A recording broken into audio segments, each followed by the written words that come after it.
I want to take us on a journey inside the mind. Imagine a political movement called the No Kicking Puppies movement. Now, as part of their manifesto, it says you should not kick puppies. But what happens when that movement is found to be kicking a puppy? Some of their detractors will say, ha, see, they peddle hate.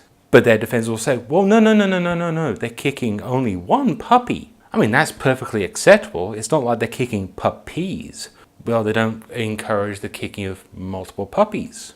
And then that becomes okay. And then it gets found out that because kicking one puppy is okay, then every member of the fast-growing No Kicking Puppies movement starts to kick one puppy a day.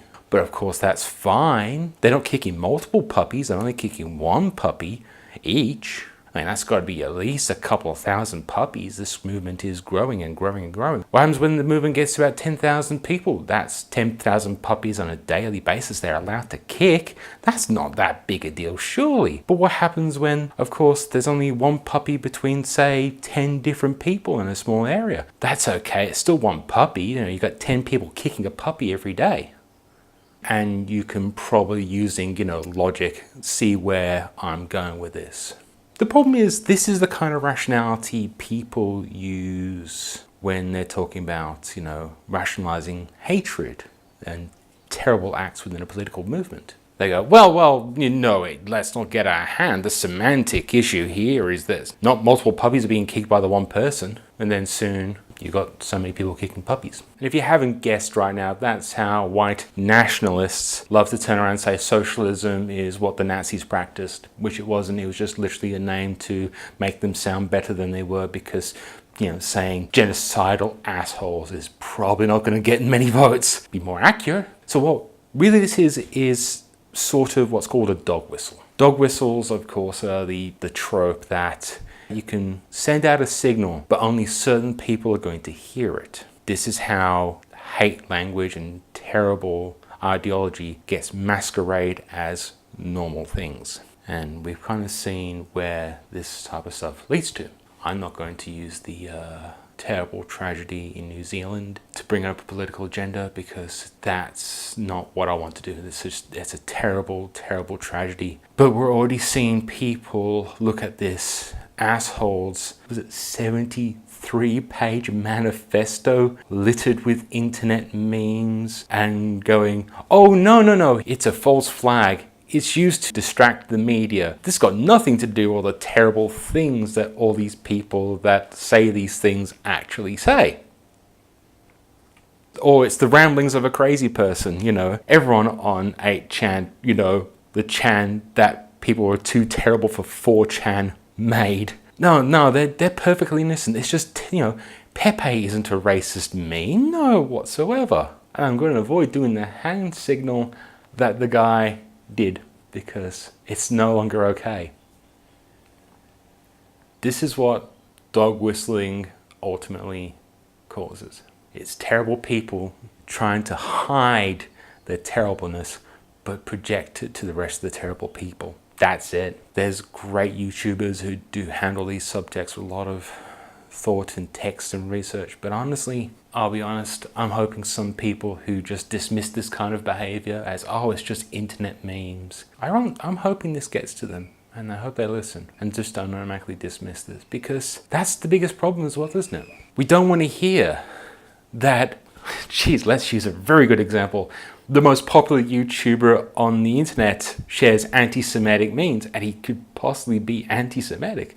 I mean, it's not like he paid to poor illiterate people to hold up a sign saying death to all Jews. Oh, it was a joke. How? I've asked that question every single time someone brings it up. Oh, it was just a joke. I said, where is the joke? It's not satire. It's not funny. There's no setup, build up, payoff. It's just some rich asshole paying two poor desperate people to exploit them and to get out his anti-Semitic message. The guy made a racial slur on a live stream because he was losing. And I'm the asshole for calling him out. The guy with the biggest reach in the world. Except potentially, I don't know, let's say another racist, the President of the United States of America. A guy with a long history of excluding black people from his properties, who's called people in other countries rapists, and has said that people on both sides of a white pride rally had very fine people. He wouldn't even condemn the guy that ran over an innocent person with their car. Oh yeah, that guy was one of the racist sides. False flag, I guess. It's funny how one of the Comicsgate, was it Richard Meyer or is it the other dickhead Ethan? I think it was Richard Meyer, was actually caught at one of these white nationalist rallies, apparently going to buy a comic book in a part of the country he doesn't live. He just happened to be at the same time and day as the white nationalist rally, but he had nothing to do with it. Okay, let's face it, correlation doesn't equal causation. But this is a bit too fucking coincidental. And then you get the whole thing where the creator of Pepe, his intellectual property has been forever damaged because the alt-right have co-opted it to spread their message of hate. The guy literally killed off his character because he was so saddened and angry and disappointed at the fact that this character, who was created to kind of spread a good positive message, has been twisted into something horrendous. This is starting to become the logical endpoint of internet culture now. We create memes because memes are fantastic ways of communicating information. It plays on the idea that a picture is worth 1,000 words. You can spread a lot of contextual and subtextual information in a very short amount of time. You can write a thesis in a picture, and people are perverting that picture to spread their hatred. They're co-opting images of good nature and peace and love to spread hate, violence, and anger. Now, let's not say that some of these people are not angry. In fact, hate groups use disenfranchised people to spread their message. It's as simple as that. And it's the same online. It's no surprising that a lot of alt-right spaces hate things like socialism. They hate ideas of feminism. They hate anything that says, hey, maybe we should treat everyone with equality and respect and give everyone a fair go. Okay. Let's be fair. Intellectually can understand where a disenfranchised white male might see it. I've been unemployed most of my adult life.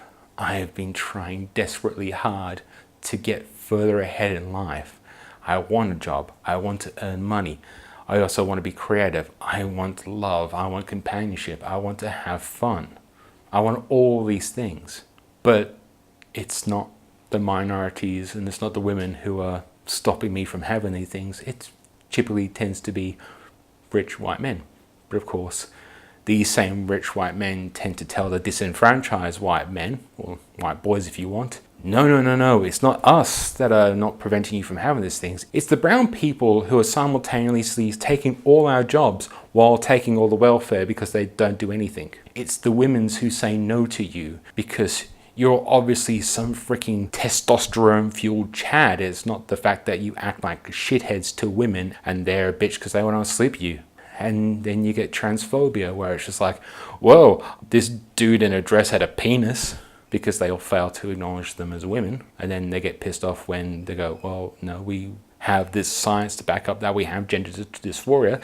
There is literal studies in intersex in regards to biology. There's no such thing as a biological binary. You know, things you get taught in freaking high school are not necessarily always 100% equivalent to the real world. No, it's the women's fault. It's the black people's fault. It's everyone but my fault. And you know what? Sometimes it is your fault. I will admit I'm a bit of a slacker. I try my best, but then sometimes I hit a road bump and can't continue on. I get full steam ahead and then suddenly, bang, I can't do anything else. I have anxiety issues. I have probably some degree of mental illness. I've never been checked out. That's also my own fault.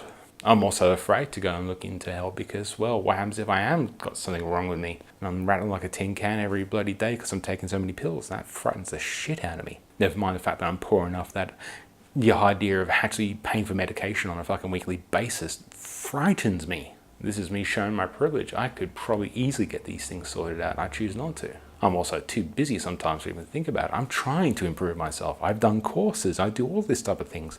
I learn. I try and absorb as much information as I can.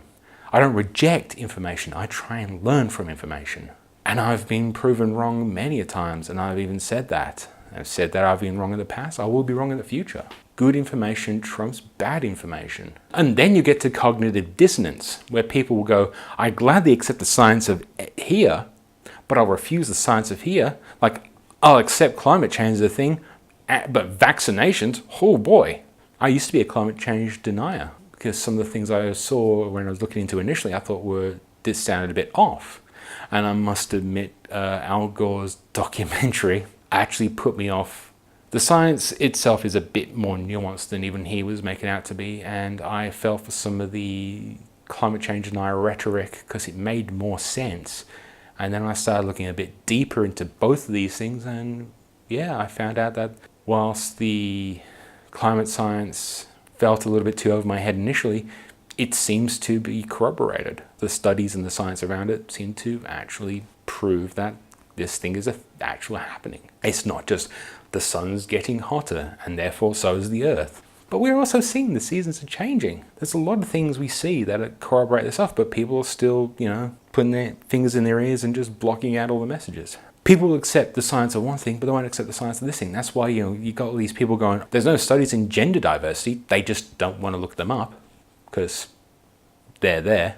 Or they will tend to attack someone who they've always agreed on with the science, but then they find that they disagree on this one piece of science, and they'll go, oh my God, how could you betray me? And this fact of, well, no, the science agrees with this one person. You're just that you're using your own personal agenda against it, and you're not looking at the research. So getting back to dog whistles, the reason why they're so insidious is that for the most part, unless you're keeping track of a lot of this stuff, you don't know what they mean. And sometimes you can share them innocently. You got to remember, the reason why dog whistles exist is because people can't outright say some of these things without either being censored or deeply criticized. Unless you happen to be the biggest YouTuber, then, you just cause 2 apocalypses. But that's what makes dog whistling more insidious than anything else, is that people will tune out the message. They just think they're sharing a funny meme sometimes. And sometimes that's all it is. It's innocent memes that have been changed. But then you look at, what wouldn't necessarily be derogatory terms without context, like soy boy and cuck. It's kind of funny how some of these people use derogatory terms, and then when they get punished for using a derogatory term, they cry about censorship. It's almost like the people who claim about freedom of speech really don't like other people having their freedom to say, no, you're fucking wrong. There are plenty of places to learn about dog whistles, and some of them are so blatantly obvious. My favorite one is Antifa are fascists.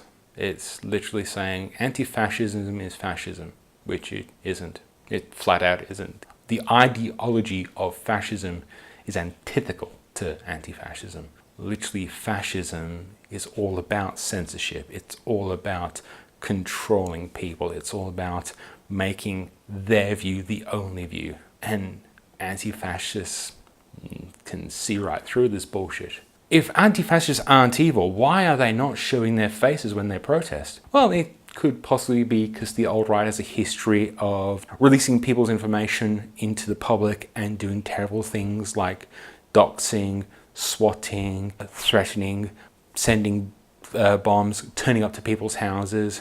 And then they, of course, accuse other people of doing these tactics that they're infamous for. Oh, and that's right, all the while time they're protecting their anonymity by, posting on things like 8chan, where they can get away with, being an asshole without showing their own identity. I guess I'm just a bit tired of all this, and I see people online going, oh, this person didn't do anything wrong. Why is this person being blamed for this terrible thing?